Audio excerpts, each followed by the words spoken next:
The night train cut through the countryside like a blade, metal wheels screaming against the tracks as darkness pressed in from all sides. Inside the luxury carriage, the baby's cries refused to fade. They echoed down narrow corridors, sharp and relentless, bouncing off polished wood and tinted glass. Passengers shifted, some winced, others stared at their shoes. No one complained, not when they saw the man holding the child.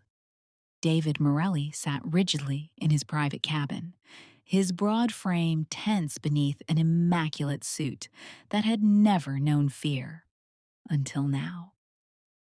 His grip on the armrest was iron tight, his jaw locked as though rage alone could silence the sound tearing through his chest. The crying didn't stop. It only grew thinner, more desperate. Nannies had tried, bottles had failed. Even the hum of authority, commands whispered into secure phones, had changed nothing. The baby did not care who his father was. He only knew hunger, loss, the absence of something warm and familiar. Several cabins away, Lael pressed her forehead against the cold window and fought to breathe. She was not supposed to be on this train. She had boarded it to outrun memory, to let motion numb the ache that settled into her bones at night. But her body betrayed her. Her chest ached. Milk leaked despite the child she was meant to feed, lying beneath a headstone instead of in her arms. When the cry reached her again, sharp and broken, something inside her answered. She knew that sound, not irritation, not fussing. Hunger. Real hunger. Her fingers curled into the fabric of her coat as fear whispered all the reasons to stay seated. Dangerous men. Armed guards. A life she wanted no part of. But instinct rose louder than fear, older than reason. She stood before she could stop herself. David looked up when she entered the cabin. His gaze hit her like a warning shot, dark, assessing, used to obedience. The baby wailed between them, red-faced and shaking, tiny fists clutching useless air. "I can help," Lael said quietly, surprising herself with how steady her voice sounded. Silence fell. David stared, not understanding at first. Then realization struck, and his expression hardened, not with anger, but with something close to terror. "Are you saying what I think you are?" he asked. Lael swallowed. "I'm still producing," she said. "I lost my son. My body didn't stop." The train thundered forward, carrying them both toward a moment neither could undo. David hesitated only once. Then he nodded, and with that single decision, the night train became more than a journey. It became the place where grief collided, and everything changed. The door slid shut behind them, sealing the world out. The private compartment was small but refined. Polished wood, muted lights, the steady rhythm of the train beneath their feet. David set the baby down on the cushioned seat with careful hands, as though fear alone might break him. The child's cries had thinned into broken sobs, each one weaker than the last. Lael's hands trembled as she removed her coat.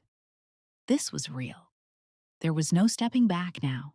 She sat, drew the baby close, and guided him by instinct more than thought. For a heartbeat, nothing happened. His mouth searched blindly, restless and frantic. Then he latched. The sound stopped, not slowly, not gradually, instantly. Silence fell so hard it felt physical, like the air had been pulled from the room. The baby's body softened against her, his tiny fingers curling into the fabric of her blouse. His breathing evened out, deep and steady, as though something inside him had finally remembered how to rest. Lael sucked in a sharp breath. Tears spilled before she could stop them. Her head bowed, shoulders shaking as grief surged through her without warning. She pressed her forehead to the baby's soft hair, silent sobs tearing through her chest, grief for the child she never got to save, relief for the one she was holding now, and the unbearable ache of how natural this felt. David didn't move. He stood a few steps away, frozen, watching something he had begun to believe was impossible. His son, quiet, peaceful, alive in a way he hadn't been since the train began moving. He had faced bullets without flinching, had ordered men to their deaths with steady hands. This undid him. She wouldn't take the bottle anymore, he said quietly, breaking the silence. Doctor said it was stress, trauma. They warned me he was losing weight. His jaw tightened. They talked about tubes, hospitalization, said we were running out of time. Lael's breath hitched, but she didn't look up. The baby fed slowly now, greed replaced by comfort. His body warmed against hers, small and trusting. Within minutes, his eyelids fluttered, then closed. Sleep claimed him like a promise kept. David exhaled, long and unsteady. There's something, he said after a moment. An old belief. In my family. His voice lowered, careful, as if naming it too clearly might make it real. It says some bonds aren't chosen. They're sealed. Lael gently adjusted the baby, easing him into a more comfortable position as he slept. I didn't do this for belief, she said softly, or tradition. He was hungry, that's all. David nodded once. I'll have my men make sure you're safe, he said, just until we arrive, until things settle. Lael met his gaze then, eyes red but steady. I don't need protection. I'm just a stranger who helped. But as David watched his son sleep, full, calm, alive, he understood the truth settling heavy in his chest. This hadn't been help. It had been salvation. And in his world, salvation was never without consequence. By the time the train slowed, dawn had begun to thin the darkness. Lael woke with a start, her arms stiff, the baby still warm against her chest. He slept deeply, untroubled, his breath a soft rhythm that felt almost unreal after the night before. The train eased into a private terminal, quiet, guarded, far removed from the public platform she had expected. David was already standing when the doors opened. Stay close, he said, not as a command, but as a warning. Men appeared as if summoned by the air itself. Dark suits, alert eyes, hands never far from concealed weapons. Lael's instinct screamed that this was no longer a favor she could walk away from. She adjusted the baby carefully and followed as they stepped off the train into waiting black vehicles. The drive was short and silent. Stone gates parted without pause, revealing an estate that seemed less like a home and more like a stronghold. Wide lawns, tall windows, quiet watchers stationed where shadows fell naturally. Inside, the air smelled of polished wood and restraint. They were not alone. A handful of men and women waited in the grand hall, older, composed, carrying authority that did not need volume. Their gazes went first to David, then to Lael. The shift was immediate, not curiosity, not suspicion, reverence. One woman stepped forward, silver hair pulled tight, eyes sharp and assessing.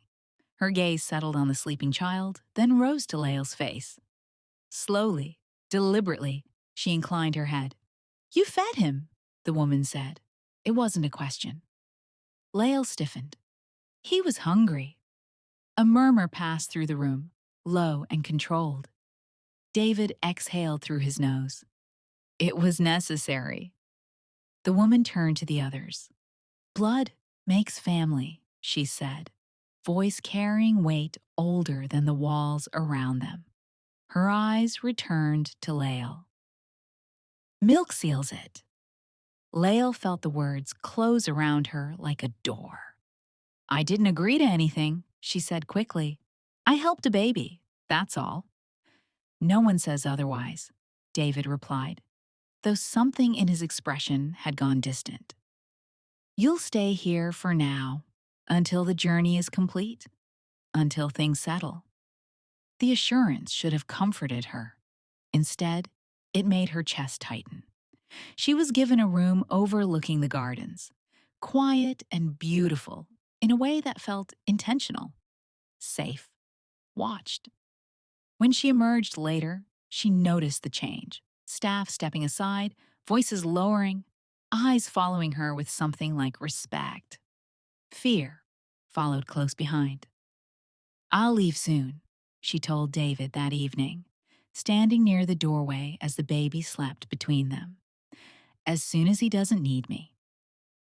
David said nothing. Because he already knew what Lael did not.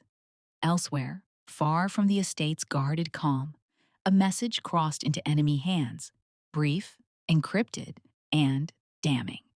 The Don's heir had been fed, and the woman who fed him had a name. The baby thrived. Each day, color returned to his skin, his cries replaced by soft coos and long, peaceful stretches of sleep. Lael learned his rhythms quickly, when he needed warmth, when hunger stirred, when a simple touch was enough to calm him. Holding him felt natural in a way that frightened her. Not because of the child, but because of how easily her heart adjusted around him. She told herself it was temporary. David watched everything. At first, his presence was distant, contained to doorways and quiet corners. Then it drew closer. He rearranged schedules so he was always nearby. Security shifted with subtle precision, guards at the end of hallways, cameras angled just enough to notice. No one touched Lael. No one spoke out of turn around her. Protection, they called it. Lael felt the weight of it anyway.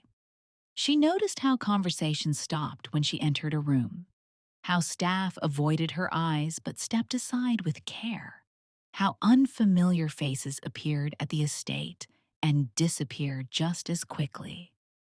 Whispers followed her through corridors she hadn't known existed days ago. One evening, she found David in the study, speaking low into a secure phone. He ended the call the moment he saw her. This is getting worse, she said, before he could speak. You said I could leave. David's expression tightened, not anger, resignation. I said when things settled. And when will that be? Her voice cracked despite her effort to keep it steady. Because it doesn't feel like settling. It feels like I'm being kept. David crossed the room, stopping a careful distance away. They're watching, he said quietly. Every move, every name. They? She asked, though dread already answered. Rivals, he said. Men who understand tradition better than mercy.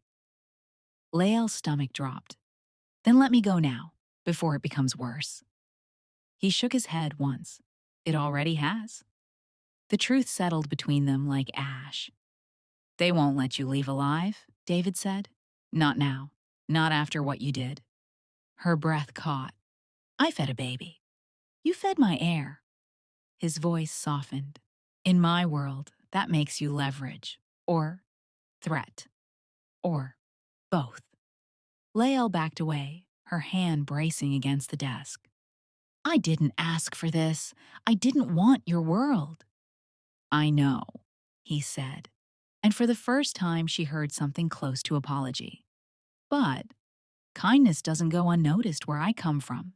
It's seen as a declaration. She looked at him then, not the feared man, not the Don, but the father who had watched his child fade and reached for the only thing left. I would have done it again, she said quietly, even knowing this. David held her gaze, something unspoken shifting behind his eyes. A chime cut through the room. Sharp. Deliberate. David turned to the screen on his desk. One glance was enough. The color drained from his face as an encrypted symbol pulsed, once before dissolving into text only he could read. Lael knew before he spoke. They know about you, David said, and the walls, for the first time, felt very thin. They know about you, David said. The words had barely settled when the estate shifted. Not alarms. David's world was subtler than that. It was the sudden tightening of movement, the way voices dropped into clipped codes, the way armed men appeared where there had been none seconds before. Pack nothing, David told Lael. Take the baby. They were moving before she could ask where. The convoy left the estate in silence, black vehicles slicing through the early evening like shadows with engines. Lael sat in the back, the baby bundled tight against her chest. He slept, unaware of the tension vibrating through the air, her arms locked around him instinctively, every sense sharpened. Halfway through the wooded stretch, the first shot rang out. Glass exploded. The vehicle jerked violently as gunfire erupted from the trees. Sharp, coordinated, lethal. Shouts filled the comms. Tires screamed. The convoy scattered, engines roaring as bullets tore through metal. Down! Someone yelled. Lael curled over the baby, shielding him with her body as the car swerved hard. Her heart pounded so loud she was sure it would wake him. He stirred once, then stilled, his face pressed against her chest. The driver slumped forward suddenly. The car veered. Before it could crash, another vehicle slammed into their side, forcing them to a stop. Doors flew open. Chaos poured in, men shouting, weapons flashing, blood on the gravel. David appeared at her door, like a force of nature. Out, now! A gunshot cracked close enough that her ears rang. David pulled her free, one arm braced around her shoulders, the other shielding them as he moved. He broke formation. She could feel it, the way his men hesitated, the way commands fractured. This wasn't protocol. This was instinct. A figure emerged from the smoke ahead, too close, too fast. David fired once, clean, final. The man fell without a sound. Lael froze. She had never seen death arrive so quickly, so deliberately. David didn't look at the body. His attention never left her or the baby. Another attacker lunged from behind, one of David's own men. The betrayal registered a split second before the shot did. David turned and fired again, rage finally breaking through his control. Silence followed, thick and stunned. The attackers retreated as suddenly as they had come, melting back into the trees. Sirens wailed in the distance. Not police, Lael realized, but David's reinforcements arriving too late. David's hands shook when he reached for the baby. Is he hurt? His voice cracked on the word. Lael checked frantically, then shook her head. He's fine. David closed his eyes once, briefly, as if holding something together inside himself. As they moved again, faster now, Lael understood with terrifying clarity. This wasn't random violence. This wasn't a warning. They hadn't come for David. They had come for the child and for the woman who fed him. They relocated before dawn, not to another estate, but to a place without grandeur, stone walls, narrow halls, the kind of safe house that existed only to disappear. The baby slept through it all, fed and warm, his small chest rising and falling in steady proof of life. The quiet afterward felt unreal. Lael sat on the edge of the bed, rocking him gently, while rain traced thin lines down the window. Her hands still trembled when she stopped moving. The echo of gunfire lingered in her ears, the image of bodies falling replaying no matter how hard she tried to push it away. David stood across the room, washing blood from his hands. "You killed them," she said, not accusing, just naming the truth. "Yes." The simplicity of the answer made her flinch. She drew a breath. "And if you hadn't, they would have taken him." He turned then, eyes dark, stripped of polish. "Or used you to break me." Lael looked down at the baby. He smiled in his sleep, utterly unaware of the cost paid for his safety. "When did this become normal to you?" she asked quietly. David leaned against the sink, shoulders heavy. "The night my wife died." The words landed softly, devastating in their restraint. "She hemorrhaged during childbirth," he continued. "I was on the phone arguing over territory. By the time I arrived, she was already gone." His jaw tightened. Marco was the only thing left breathing in that room. Lael felt something in her chest give way. "I don't know how to be gentle," David admitted. "I don't know how to raise him without the world I built. But every time I look at him, I'm afraid. Afraid I'll turn him into me, or lose him the way I lost her." She stood and crossed the room before fear could stop her. "You're already different," she said, "because you're afraid." Her hand brushed his wrist, brief, grounding. He stilled, as if contact itself was something new. The days that followed softened around them.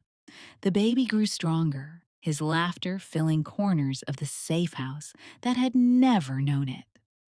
Lael sang without realizing she was doing it. David watched from doorways, memorizing moments he never thought he'd be allowed to keep. He canceled meetings, delayed shipments, gave orders that surprised his own men. "Why?" one advisor asked carefully. David didn't answer. At night, when the baby slept between rooms, silence drew them closer. Words became unnecessary. The bond forming was fragile, conflicted, edged with fear, but undeniable. Then the call came, encrypted, old, unavoidable. David read the message once, then closed his eyes. "They're calling a council," he said.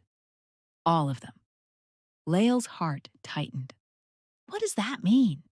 He looked at her, crown heavy on his shoulders. "It means," he said, "this ends one way or another. This ends one way or another." David's words followed them back onto the train.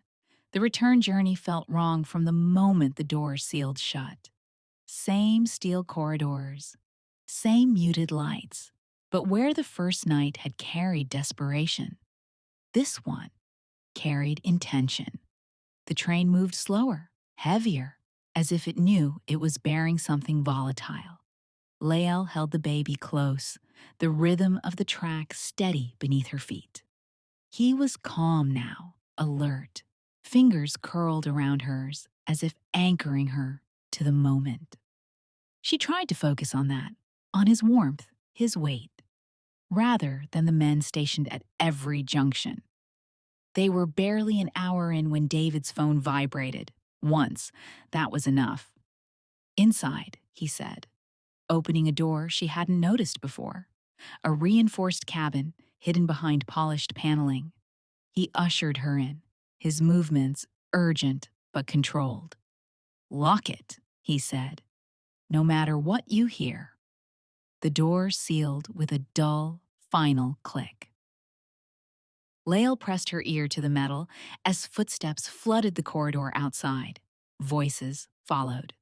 Low, deliberate, carrying authority that rivaled David's own. Boots stopped, moved, stopped again. She heard a voice she didn't recognize say, "The woman." Silence stretched. David answered calmly, "She's under my protection." Protection ends where tradition begins, another voice replied. Lael's breath caught. The baby shifted, sensing tension, and she adjusted him instinctively, her hand resting over his heart. Outside, metal scraped softly, guns being lowered, then raised again. No one fired. Minutes passed, then longer. David spoke again, slower now. You know the law. A pause. We do, someone said. That's why we haven't breached the door.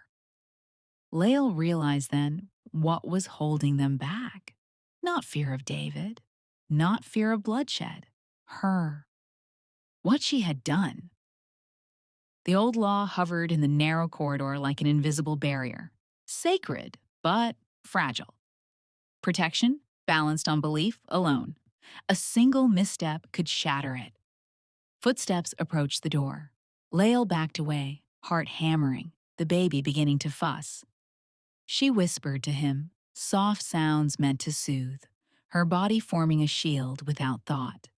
The footsteps stopped. Another voice, older, measured. We will not spill milk-bonded blood on iron. A breath. Not here. Weapons lowered.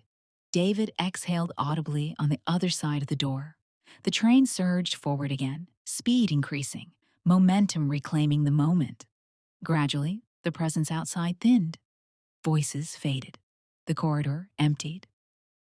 When the door finally opened, David stood framed by harsh light, his expression unreadable. It held, he said, quietly. Barely. Lael stepped out, legs unsteady, the baby warm against her chest. Ahead, the train slowed. A private terminal waited in the distance, silent, guarded, and far more dangerous than the journey behind them. The train hissed as it slowed, metal screaming against restraint. The private terminal came into view, concrete, floodlit, sealed off from the world beyond its walls. No crowds, no announcements, just waiting. The doors opened. Gunfire followed. The first shot dropped one of David's men before his foot touched the platform. Chaos detonated instantly. Shouts, bodies scattering, weapons flashing under harsh white lights. Lael stumbled back as David shoved her behind him, his body a wall between her and the storm. Down! He ordered. She fell to her knees, curling over the baby as bullets tore through steel and glass.